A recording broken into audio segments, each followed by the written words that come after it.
Hello बच्चों, नमस्कार। Motion मंच पर आपका स्वागत है। बेटे मैं अजीम खान। और बच्चे कैसे हो? सब बढ़िया? तो बेटे आज अपन इवोल्यूशन का लास्ट टॉपिक स्टार्ट करेंगे और ये टॉपिक होगा मानव का विकास। यानी आपको बेटे इसमें यह जानकारी मिलेगी कि मानव ने कहां से कौन से युग में बेटे ये उत्पन्न हुआ और कौन कौन से मानव से होता हुआ ये आज के मानव में कन्वर्ट हुआ, कहां पर इसने पहली बार पशुपालन करना शुरू किया, कहां से पहली बार कृषि करना शुरू किया, कहां से पहली बार ये आग का प्रयोग शुरू किया। ये सारे के सारे पॉइंट बेटे आज के अपन इस टॉपिक में लेंगे जिसका नाम होगा मानव का विकास। तो देखिएगा बेटे, कोई मानव ईश्वर की देन थी कि धार्मिक मान्यताओं के अनुसार मानव ईश्वर की देन है, लेकिन अगर वैज्ञानिक तथ्य अपन देखें तो जीवाश्मों के आधार पर आज अपन मानव का विकास पढ़ेंगे। तो जीवाश्मों के आधार पर आप क्या पढ़ने वाले हो कि सबसे पहले तो बेटे प्रोसिमी एंसेस्टर अपन लेंगे, यानी कहां से मानव के जीवन की या मानव के विकास की शुरुआत हुई। फिर बेटे नई दुनिया के बंदर आएंगे, फिर पुरानी दुनिया के बंदर, उसके बाद में फिर ड्रायोफिथेकस, सिवाफिथेकस, रामाफिथेकस, ऑस्ट्रेलियोफिथेकस, यहां तक आएंगे। उसके बाद में होमो एबिलिस अपन पढ़ेंगे, जहां से जावा मानव और पेंकिंग मानव बेटे अलग हो गए। फिर ये जो होमो एबिलिस है ये आगे चलकर जो है कन्वर्ट हो गया यानी होमो इरेक्टस के अंदर। यहां से आने के साथ ही बेटे पहली बार मानव खड़ा होकर चलने लगा, यानी द्विपादीय गमन यहां से शुरू हुआ। होमो इरेक्टस के अंदर 3 प्रजातियां विकसित हुई बेटे। पहला निएंडरथल मानव आया, दूसरा क्रो-मैग्नोन मानव और फिर एक है आज का मानव। निएंडरथल मानव की यह विशेषता है, ये ध्यान रखना बेटे कि निएंडरथल मानव ये खुले आसमानों में रहता था और साथ में मैदानों में झोपड़ियां बनाकर रहता था। यहां से पहली बार धार्मिक रीति रिवाज या संस्कृति का जो है क्या कहते हैं विकास हुआ और ये जो है ये ईश्वर या आत्मा की अमरता में विश्वास रखते थे। थोड़ा आगे बढ़े तो क्रो-मैग्नोन मानव आया। क्रो-मैग्नोन मानव बेटे हमारा सबसे नजदीकी पूर्वज है, यानी न्यू मान के चलो अगर आज का मानव जो विकसित हुआ है तो ये क्रो-मैग्नोन से विकसित हुआ है, जिसे वैज्ञानिक हिम मानव के नाम से भी जानते हैं। और ये जो क्रो-मैग्नोन मानव था बेटे, एक तो इसकी कपालीय क्षमता सबसे ज्यादा हुआ करती थी। अगर ये जीवित रहता तो हो सकता है मानव अभी और ज्यादा कई सारी खोजें कर लेता, क्योंकि इसकी कपालीय क्षमता 1650 क्यूबिक सेंटीमीटर के लगभग थी बेटे। ये जो मानव था इस मानव ने शिकार करना सीख लिया था बेटे, याद रखना। और ये मानव जो है हड्डियों के या पत्थरों के औजारों का प्रयोग करना शुरू कर दिया था। ये मानव मुख्यतः गुफाओं में रहता था और गुफाओं में रहकर ये चित्रकारी करता था बेटे। तो रॉक पेंटिंग जो आजकल अपन देखते हैं वो इसी मानव के द्वारा बनाई गई थी। उसके बाद में ये मानव फिर विकसित हो गया आज के मानव में। तो आज का मानव इस धरती पर आए हुए 10 से 12 हजार साल ही हुए, ध्यान रखना। और इस आज के मानव के फिर पूर्व पाषाण काल, मध्य पाषाण काल, पश्चिम पाषाण काल में इसको विकसित किया। तो आइए अपन देखते हैं कि कहां से मानव का विकास हुआ और किस तरह से मानव यहां पर विकसित हुआ। तो बेटे यहां आप देखिएगा कि मानव के विकास की बात करते हैं तो सबसे पहले आप ये देखिएगा कि ये एक डायग्राम आपको क्या शो कर रहा है बेटे। डायग्राम आपको ये शो कर रहा है कि यहां से मानव ये एक तरह से छोटे बंदर या चिंपैंजी जैसा था थोड़ा सा। और अच्छा ये भी आप देखो कि मानव का विकास जो है ये बेटे ध्यान रखना पैलेंटोलॉजी यानी जीवाश्मिकी से इसका पता लगता है, जीवाश्मिकी। तो ये याद रखना मानव का विकास जो है ये देखा जाता है बेटे पैलेंटोलॉजी यानी पैलेंटोलॉजी के आधार पर। जैसे ये आज का मानव है तो आज का मानव जो है वो बेटे आप यहां से देखो कि इसकी खोपड़ी इस तरह से, तो पता चला ये इस तरह से है, ये इसका स्कल इस तरह से है। यहां आप देखो कि बेटे नीचे से शुरू करें तो यहां पर चेहरा इस तरह से है। तो ऐसे चेहरों को कहते हैं प्रोगनेथस, यानी ये चेहरा कहलाता है प्रोगनेथस। थोड़ा सा बेटे यहां से और फिर बाद में यहां पर चेहरा कैसा हो गया, फ्लैट हो गया। तो इस चेहरे को यहां कहा जाता है यानी ऑर्थोगनेथस, ऑर्थोगनेथस। तो याद रखना पहले बेटे चेहरा इस तरह से था और चिन्ह नहीं थी, लेकिन यहां पर आप देखिएगा कि यहाँ पर ये चिन्ह यानी ठोड़ी का भी विकास हो गया, और चेहरा जो पहले इस तरह से था अब ये चेहरा कैसा हो गया, स्मूथ हो गया। तो आप देखो पहले ये खोपड़ियों के रूप में इनके जीवाश्म मिले और जीवाश्मों के आधार पर ही मानव को पहचाना। तो इस तरह से अब यहां देखो कि पहले मानव छोटा चिंपैंजी जैसा था, थोड़ा और हुआ तो बेटे फिर यहां से तो ये टेट्रापिडल लोकोमोशन है, यहां से स्टार्ट हो गया बाइपिडल लोकोमोशन, यानी यहां से एक तो बाइपिडल लोकोमोशन स्टार्ट हो गया, बाइपिडल लोकोमोशन। और यहां पे सबसे पहले ये एक तरह से इरेक्ट अवस्था में भी आ गया, यानी पहले चारों पैरों पर चलता था तो ये टेट्रापिडल लोकोमोशन था, और साथ में उसके बाद में विकास हुआ बेटे तो ये दो पैरों पर चलने लगा तो उसे बाइपिडल लोकोमोशन कहेंगे। और साथ में क्या हुआ, ये खड़ी हुई अवस्था में आ गया, यानी होमो इरेक्टस का विकास हुआ।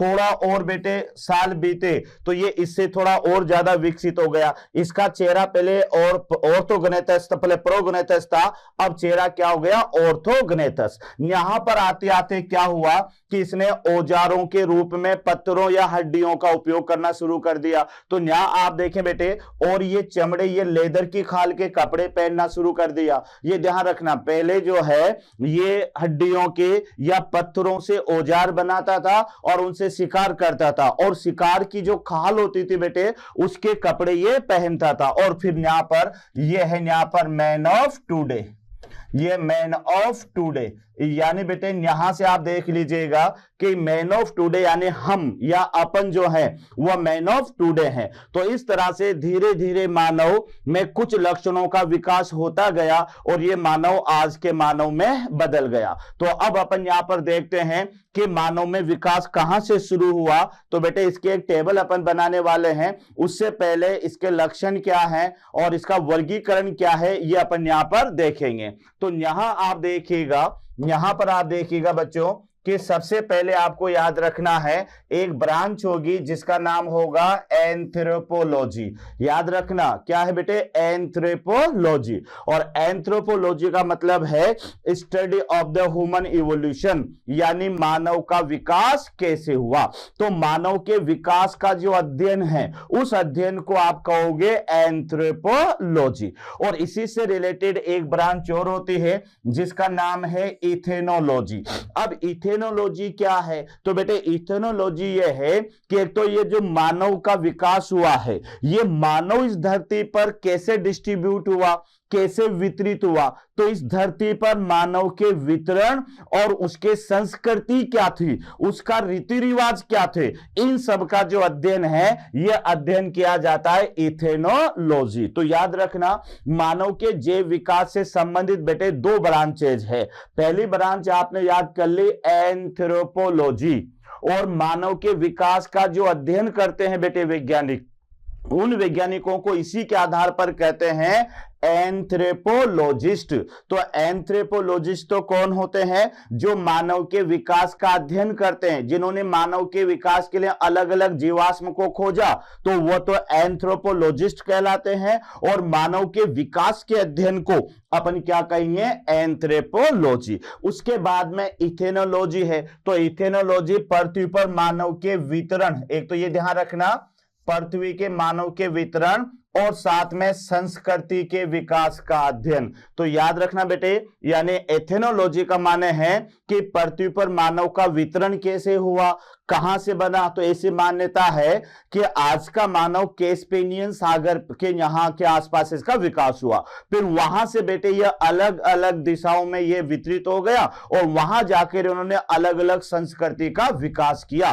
तो इसको आप कहोगे इथेनोलॉजी। उसके बाद में जैसे मैंने आपसे कहा कि मानव के विकास का अध्ययन जीवाश्मों के आधार पर, यह याद रखना बेटे, जीवाश्मों के आधार पर किया जाता है। यानी हमें क्या पता कि जावा माइन का मुख जो है वह इस तरह से नुकीला था, या पेंकिंग मानव का मुख चपटा था, या किसकी नाक चपटी थी, किसकी ठोड़ी बड़ी थी, ये बेटे हमें पता कैसे चलेगा, तो यह पता हमें जीवाश्मों के आधार पर ही चलेगा। तो मानव के विकास जो डिपेंड करता है वह पैलियोंटोलॉजी पर करता है। और यह मैं आपको पहले ही बता चुका हूं कि जो जीवाश्मिकी है, जो पैलियोंटोलॉजी है, ये बेटे विकास का सबसे ज्यादा प्रमाण प्रस्तुत करता करती है। सबसे ज्यादा अगर हमें जैव विकास के बारे में जानकारी मिलती है तो ये पैलेंटोलॉजी से मिलती है, जीवाश्मिकी से मिलती है। तो मानव के विकास का जो अध्ययन है ये किसके ऊपर डिपेंड करता है? जीवाश्मों के ऊपर ही निर्भर करता है। अभी अपन ने क्या देखा कि जो है जैसे आज का मानव अपन है तो हमारा मुख बेटे इस तरह से फ्लैट है, ये चेहरा चपटा है, तो ऐसे चेहरों को अपन क्या बोलेंगे? ऑर्थोगोनेटस कहेंगे। लेकिन जो मैंने जावा मानव, पेकिंग मानव देखा तो उसका चेहरा बेटे ऐसे था, ध्यान रखना, इस तरह से, यानी न्यूक्लिया आगे से निकला हुआ, बाहर निकला हुआ था, तो इसको अपन ने क्या कहा? प्रोगनेटस कहा। ये पता कैसे चला? तो ये पता हमें जीवाश्मों के आधार पर चला। तो याद रखना कि बेटे जैव विकास का अध्ययन जो है वह जीवाश्मों के आधार पर ही किया जाता है। अब क्वेश्चन आता है कि मानव का विकास कब हुआ? तो बेटे याद रखना, यानी एपोस तो है प्लीस्टोसीन और इरा है सीनोजोइक, ये याद रखना। तो मानव के विकास का जो युग है, ये युग है बेटे, तो वह युग तो है प्लीस्टोसीन, और जो इरा है महाकल्प जिसको अपन कहेंगे। धरती को जीवाश्मों के आधार पर धरती की आयु को 5 महाकल्पों में बांटा गया है। पहला आर्कियोजोइक है, फिर बेटे जो है पहला अजोइक है, फिर आर्कियोजोइक है, फिर प्रोटीरोजोइक है, मीजोजोइक और सीनोजोइक है। तो वर्तमान में जो चल रहा है अभी ये सीनोजोइक चल रहा है, और सीनोजोइक के अंदर भी बेटे कई सारे युग हैं। प्लीस्टोसीन युग है, होलोसीन युग है ना, जो है क्रेस्टेशियन युग है, अलग अलग तरह के उसमें युग आते हैं।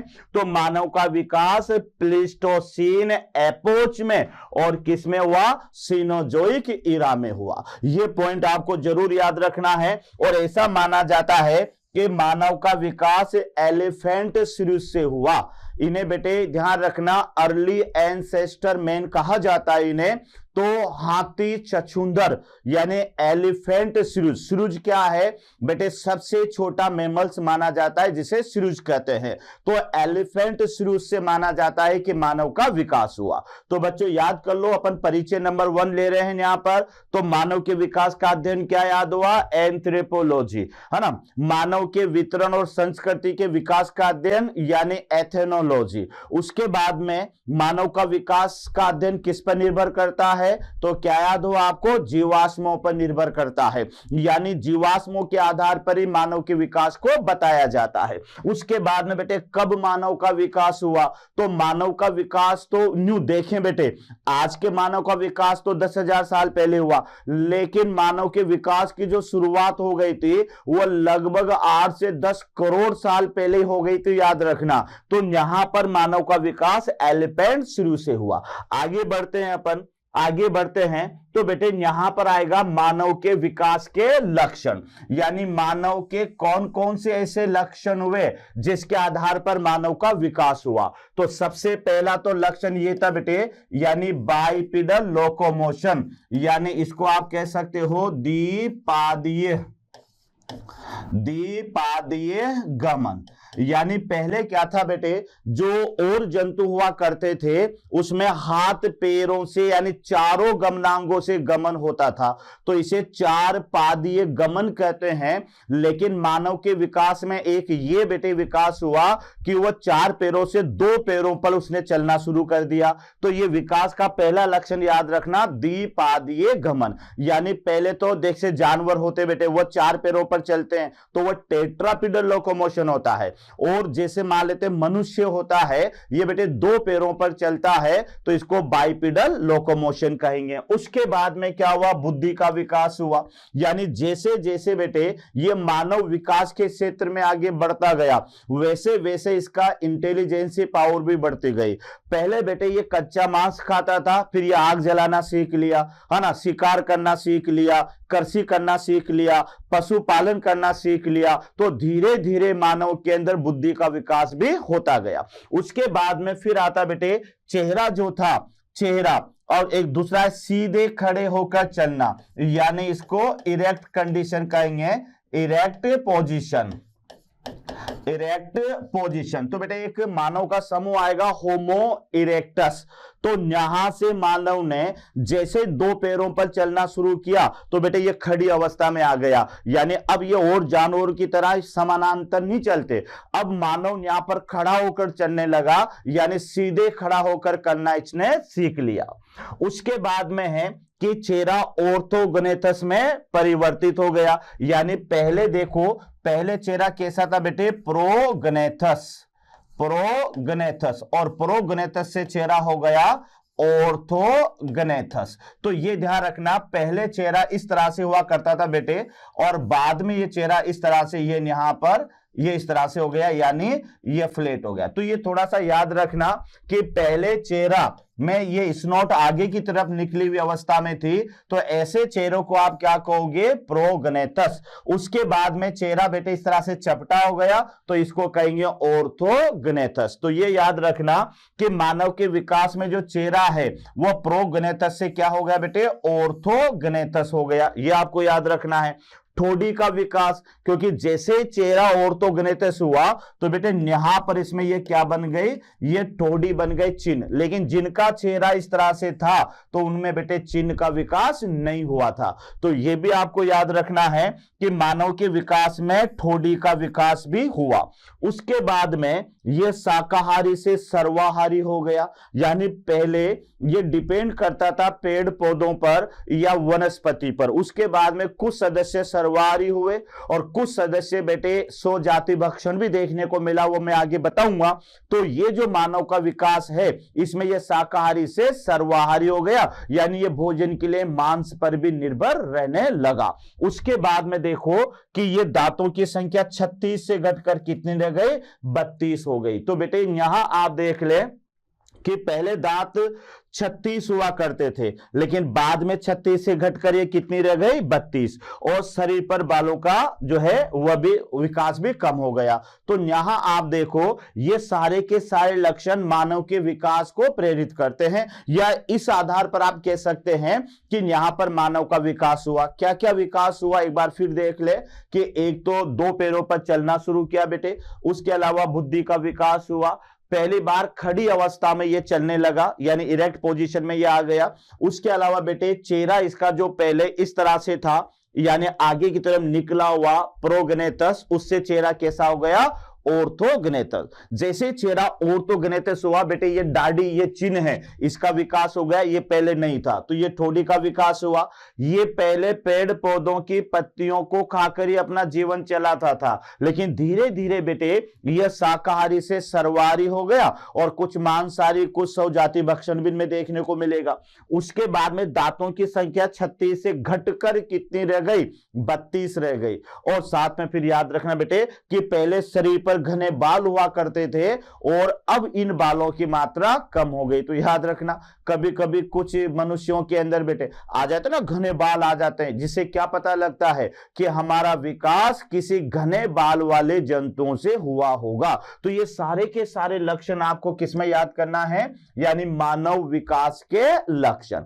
आगे बढ़ते हैं बेटे कि मानव के विकास के ये लक्षण हैं जो आपको याद रखना है। मैं रिपीट करवा देता हूं बेटे, यानी दो पैरों पर चलना शुरू किया, खड़ी हुई अवस्था में चलना शुरू किया, बुद्धि का विकास हुआ, शाकाहारी से सर्वाहारी हो गया, है ना। उसके अलावा दांतों की संख्या 36 से घटकर 32 रह गई, शरीर पर बालों का विकास कम हो गया। ये सारे के सारे मानव के विकास के लक्षण है। अब मानव जो है वर्गीकरण में कहां बिलोंग करता है, वर्गीकरण में क्या है, तो बेटे आपको याद होगा कि मानव जो होता है ये कोर्डेटा का सदस्य है, तो इसका संघ तो क्या होगा, कोर्डेटा होगा। उसके बाद में बेटे वर्ग पर आएंगे तो इसका जो वर्ग है वह मेमेलिया होगा। मेमेलिया के बाद में बेटे इसके गण पर आएंगे तो इसका गण क्या होगा, प्राइमेट होगा। इसकी फैमिली होमोनिडी होगी, इसका वंश जो है बेटे होमो होगा, इसकी जाति जो है सेपियंस होगी और इसकी उपजाति भी सेपियंस ही होगी। तो मानव का वैज्ञानिक नाम क्या याद करोगे, होमो सेपियंस सेपियंस। तो आइए इसका वर्गीकरण भी अपन देख लेते हैं। तो बेटे ये हमारे पास में है, यानी मानव का वर्गीकरण। तो वर्गीकरण में बेटे सबसे पहले संघ की बात करते हैं अपन, नंबर 1। तो नंबर 1 संघ की बात करते हैं तो मानव का संघ क्या है, तो सभी को याद है ना, कोर्डेटा। अच्छा बच्चों ये बताओ कोर्डेटा के मुख्य लक्षण क्या है, तो बेटे 3 बेसिक मुख्य लक्षण है कोर्डेटा के। मेरुदंड का पाया जाना, क्लियर, नॉट कशेरुकदंड, मेरुदंड का पाया जाना, ग्रसनी क्लोम दरारों का पाया जाना और पृष्ठीय तंत्रिका तंत्र का पाया जाना।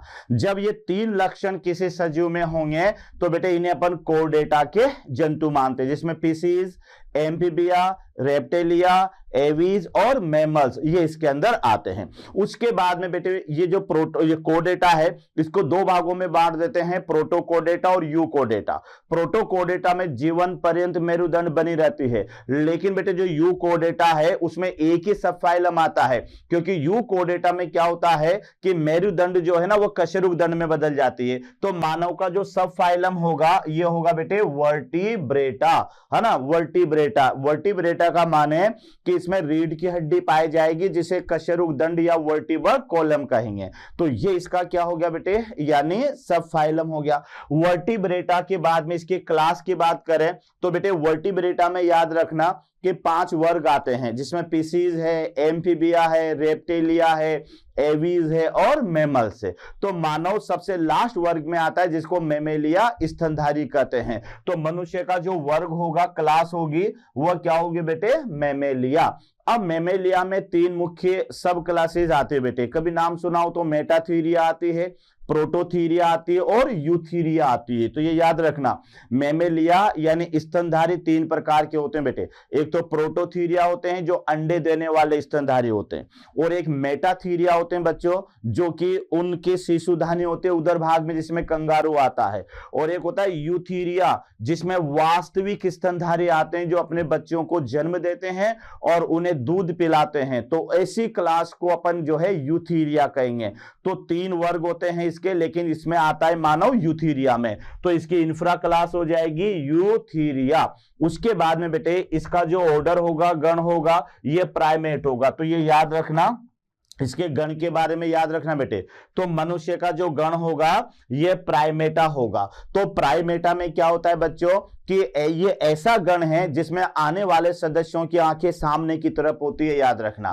तो प्राइमेटा के अंदर मनुष्य ही नहीं आता, मनुष्य के अलावा ये बंदर भी इसी में आते हैं। ये जितने भी कपी होते हैं ना बेटे, ओरंगुटान है, गिब्बन है, चिंपैंजी है ना, गोरिल्ला है, ये सब प्राइमेट के अंदर ही आते हैं, याद रखना। तो वैसे तो स्तनधारियों के बेटे 16 गण होते हैं, याद रखना।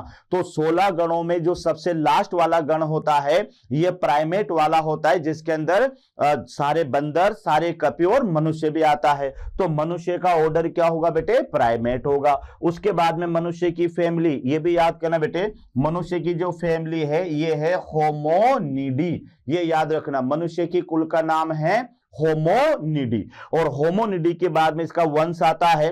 तो इसका वंश है बेटे यानी होमो, और इसकी जाति है सेपियंस, और इसकी सब स्पीसीज है यानी सेपियंस। तो इसका जो नाम होगा बेटे, इसका वैज्ञानिक नाम होगा, ये वैज्ञानिक नाम होगा होमोसेपियंस, होमोसेपियंस सेपियंस। अब कई बच्चों से जो अपन मानव का वैज्ञानिक नाम पूछते हैं तो बेटे वह क्या जवाब देते हैं, केवल होमोसेपियंस। लेकिन याद करो कि होमोसेपियंस तो बेटे 10 लाख साल पहले निएंडरथल मानव से ही स्टार्ट हो गया, क्योंकि निएंडरथल मानव का नाम भी होमोसेपियंस है, क्रो-मैग्नोन का नाम भी होमोसेपियंस है, और आज के मानव का नाम भी होमोसेपियंस है। लेकिन बेटे इनकी उपजातियां अलग अलग है, जैसे निएंडरथल की तो है होमोसेपियंस निएंडरथलेंसिस, और क्रो-मैग्नोन की है होमोसेपियंस फोसिलिस, और आज के मानव का है बेटे होमोसेपियंस सेपियंस। तो पूरा नाम बताना, कोई भी आपसे मनुष्य का वैज्ञानिक नाम पूछे तो उसका नाम है बेटे होमोसेपियंस सेपियंस। अच्छा, अब आप ये देखो, आप ये सोच रहे होंगे कि ये मैंने तिरछे क्यों लिखा है। तो वर्गीकरण बेटे इसी तरह से पदानुक्रमण पद्धति में लिखा जाता है, जिसे हेरारिकी ऑर्डर कहते हैं, या हेरारिकी जो है क्या कहते हैं, प्रक्रिया कहते हैं, जिसमें अवरोही क्रम में बेटे नाम या वर्गीकरण लिखा जाता है। यहां तक क्लियर। तो ये था हमारे पास में मानव का वर्गीकरण। तो आपको क्या याद होगा बच्चों कि मानव के वर्गीकरण में संघ क्या याद करोगे, यानी कोर्डेटा। उसके बाद में बेटे उपसंघ क्या होगा, वर्टिब्रेटा। फिर वर्ग क्या होगा बेटे, स्तनधारी, है ना। इंफ्रा क्लास क्या होगी, यूथीरिया। उसके बाद में इसका गण क्या होगा, प्राइमेट। उसके अलावा इसका जो है जीनस फैमिली क्या होगी बेटे, होमोनिडी। इसका जीनस क्या होगा, होमो। इसकी जाति क्या होगी, सेपियंस, और उपजाति क्या होगी, सेपियन। तो पूरा नाम बताओ मानव का, होमो सेपियंस सेपियंस। तो इस तरह से यह आपको मानव का वर्गीकरण। अब आइएगा मानव का विकास का क्रम क्या है, मानव के किस ऑर्डर में बेटे मानव का विकास हुआ।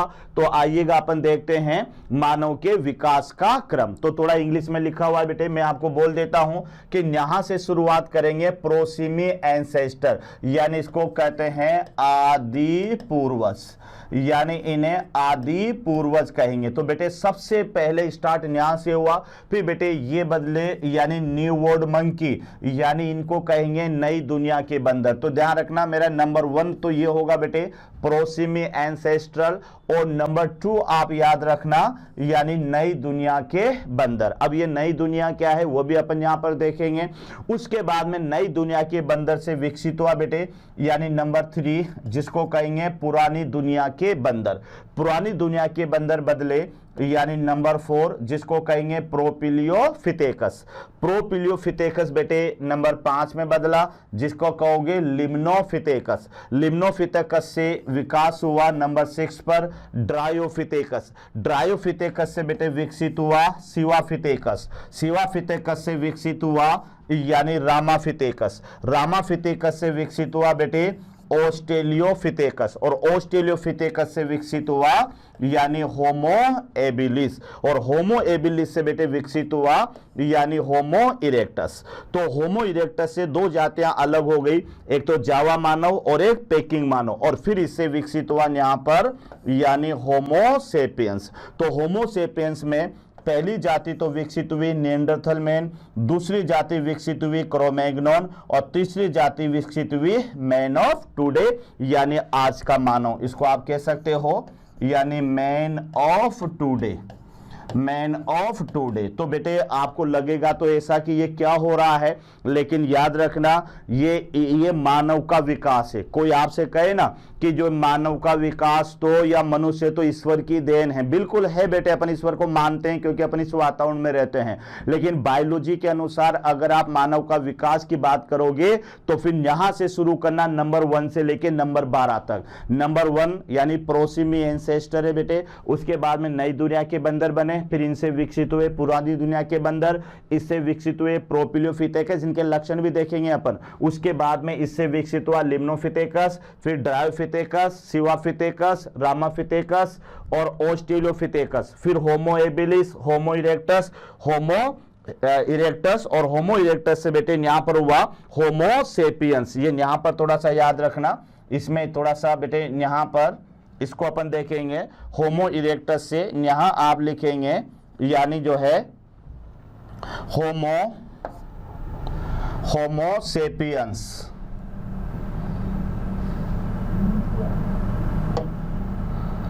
यहां आप लिखेंगे यानी होमो सेपियंस, यहां आप लिखेंगे बेटे होमो सेपियंस, होमो सेपियंस। और होमो सेपियंस में ये 3 प्रजातियां विकसित हुई, निएंडरथल, क्रोमैग्नॉन और आज का मानव।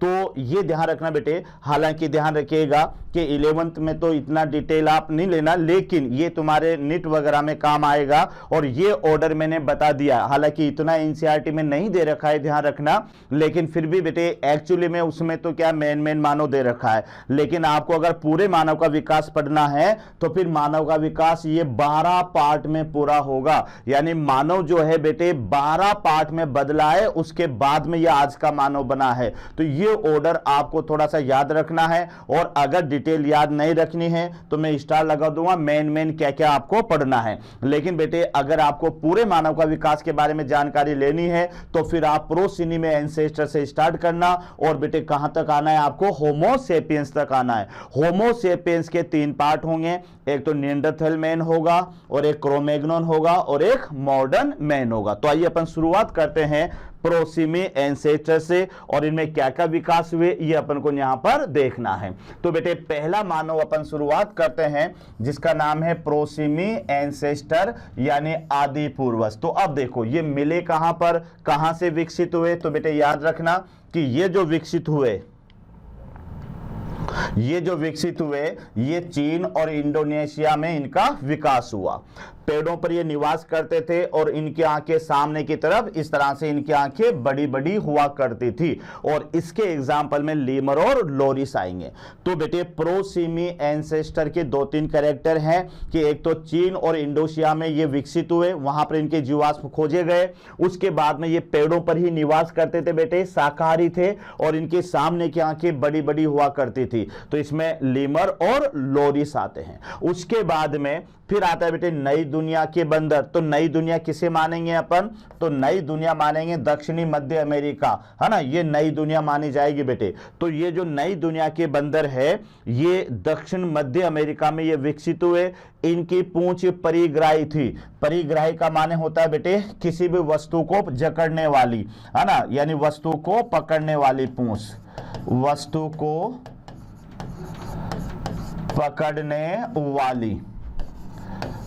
को पकड़ने वाली पूंछ, यानी कोई भी पूंछ, जैसे मान लेते हैं बेटे ये यहां पर ये टहनी है, ये टहनी है, तो ये जो इनकी पूंछ हुआ करती थी इस तरह से उस टहनी को मजबूताई से पकड़कर ये नीचे झूला करते थे, याद रखना। तो बेटे पूंछ का परिग्राही होने का मतलब ये है कि उस पूंछ की सहायता से किसी वस्तु को पकड़ लेना, तो इसको कहेंगे परिग्राही। तो याद रखो कि नई दुनिया के जो बंदर थे ये बेटे दक्षिणी मध्य अमेरिका में इनके जीवाश्मों को खोजा और इनकी पूंछ परिग्राही हुआ करती थी, मतलब किसी भी वस्तु को पकड़ने में ये मदद करती थी। दांतों की संख्या वही 36 थी बेटे इसके अंदर, और इनकी नाक चपटी हुआ करती थी, याद रखना। और ऐसे बंदरों के अंदर आपको याद रखना है स्पाइडर बंदर यानी मकड़ी बंदर जिसको अपन कहोगे। तो ये था हमारे पास में नई दुनिया के बंदर। तो क्या याद करना है, दक्षिणी मध्य अमेरिका में तो ये विकसित हुए बच्चों, याद रखना। उसके अलावा इनकी पूंछ, बस ये थोड़ा सा याद रखना है कि पूंछ प्रीहेंसल, परिग्राही का माने होता है प्रीहेंसिल।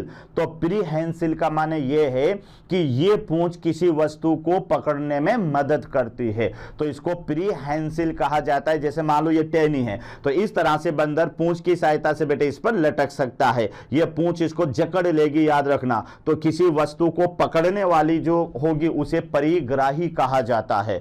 और साथ में इनकी नाक चपटी हुआ करती थी और दांतों की संख्या इसमें 36 थी। और इसका एग्जाम्पल है, तो ये एग्जाम्पल आपको याद रखना है, यानी स्पाइडर मंकी। तो यहां तक क्लियर हुआ। आगे बढ़े अपन नई दुनिया के बाद में, फिर आता है बेटे हमारे पास में नंबर 3 और ये है पुरानी दुनिया के बंदर। तो पुरानी दुनिया क्या है, तो पुरानी दुनिया एशिया अफ्रीका में ये विकसित हुए।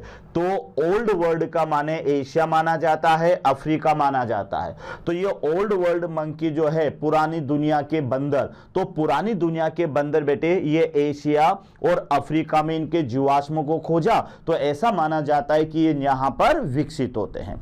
आगे बढ़े अपन, तो बेटे इनकी पूंछ परिग्राही नहीं थी, ये याद रखना। यानी पूंछ परिग्राही का माने कि ये पूंछ की सहायता से किसी वस्तु को पकड़ते नहीं थे, ध्यान रखना। या पूंछ की सहायता से, ऐसा नहीं कि किसी टहनी से पूंछ की सहायता से लटक के दूसरे उस पर चले जाए, तो इनकी पूंछ परिग्राही नहीं थी। लेकिन क्या था कि इनका जो अंगूठा था वो अंगूठा बेटे अपोसिबल था, अपोसिबल, यानी इस तरह से जैसे ये हाथ था और ये बेटे यहां पर मान लेते हैं अंगुलियां हैं, तो ये अंगूठा अंगुलियों से 90 डिग्री पर मौजूद था, ध्यान रखना।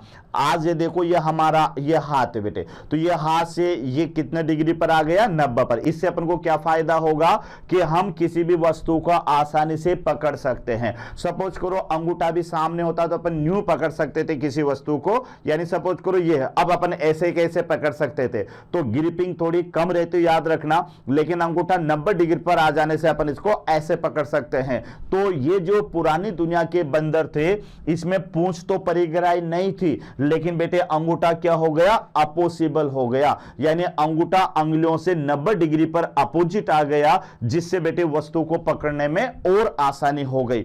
उसके बाद में दांतों की संख्या भी जो है 36 से घटकर कितनी कितनी रह गई, 32 रह गई। तो ये याद रखना। और इसके एग्जाम्पल में एक तो लंगूर आता है और एक रिचस मंकी यानी रिसस बंदर, और रिसस बंदर से ही वर्ड लिया था आरएच फैक्टर, यानी आरएच जो वर्ड लिया गया बेटे ये रिसस मंकी से ही लिया गया। याद है ना, आरएच फैक्टर, जिसके आधार पर ब्लड ग्रुप दो प्रकार का होता है, या तो आरएच पॉजिटिव होगा या आरएच नेगेटिव होगा। तो आरएच, तो ये आरएच वर्ड बेटे इसी बंदर से लिया गया था, क्योंकि लैंड स्टीनर और विनर ने इसी बंदर के अंदर आरएच फैक्टर के बारे में बताया, तो उसी के नाम से आरएच वर्ड लिया जाता है। तो इसमें दो उदाहरण हैं, एक तो लंगूर है और एक है रिचस मंकी। तो बेटे क्या है कि एक तो पूंछ परिग्राही नहीं थी इनकी, उसके अलावा इनका अंगूठा अपोसिबल था, दांतों की संख्या जो है वह 36 से घटकर 32 रह गई थी। और इसके उदाहरण में एक तो लंगूर और एक रिचस मंकी आपको याद रखना है।